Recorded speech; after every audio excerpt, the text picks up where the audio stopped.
Hello guys, മാമ്പഴം ഇഷ്ടമില്ലാത്ത ആരെങ്കിലും ഉണ്ടോ? അത് നല്ല പുളിമാങ്ങ. ഇന്ന് കുറച്ച് പുളിമാങ്ങ ഇട്ടപ്പോൾ എൻ്റെ മനസ്സിൽ ആദ്യം വന്നത് കുറച്ച് മാമ്പഴ പുളിശ്ശേരി ഉണ്ടാക്കാമെന്നാണേ. അപ്പോൾ ഞാൻ അതിനുള്ള തയ്യാറെടുപ്പിലാണ്.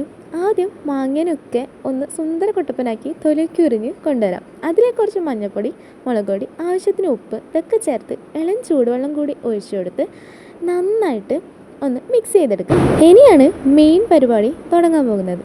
സ്റ്റൗ കത്തിച്ച് അതിലേക്ക് ഇത് വെച്ച് കൊടുക്കാം. പിന്നെ കുറച്ച് വെള്ളം, അതായത് ശർക്കര ഇട്ട് കൊടുക്കാം. പിന്നെ കുറച്ച് കറിവേപ്പില കൂടി ഇട്ടിട്ട് നന്നായിട്ട് അതൊന്ന് തിളക്കുന്നത് വരെ നമുക്ക് അതൊരു മൂടി വെച്ച് അടച്ചു കൊടുക്കാം. ഇതൊക്കെയാണ് ഇതിൻ്റെ അരപ്പിനുള്ള സാമഗ്രികൾ.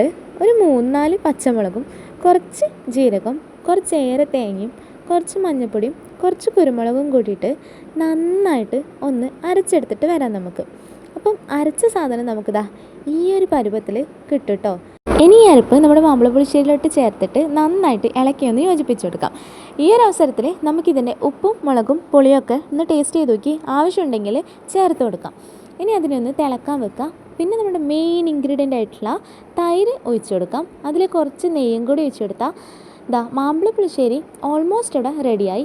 എന്നുള്ള പരിപാടി കടുക് പറയാണ്. പാൻ ഇച്ചിരി പഴയതാണ്, കാര്യമാക്കണ്ട. എൻ്റെ അമ്മ പുതിയൊരു പാൻ വാങ്ങണമെങ്കിൽ 2 കൊല്ലം കൂടി പിടിക്കും. ഈ കാണുന്ന സാമഗ്രികളൊക്കെ വെളിച്ചെണ്ണയിലൊന്ന് പൊട്ടിച്ചെടുക്കുക.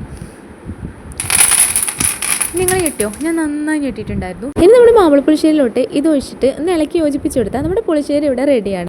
ഇച്ചിരി മാമ്പഴ പുളിശ്ശേരിയും ഇച്ചിരി അച്ചാറും ഒരു 2 പപ്പടം ഉണ്ടെങ്കിൽ ഒരു പറ ചോറുന്നാൻ അതൊക്കെ പോരെ. അപ്പോൾ വീഡിയോ ഇഷ്ടമായി ഒന്ന് സബ്സ്ക്രൈബ് ചെയ്യണേ, മറക്കല്ലേ.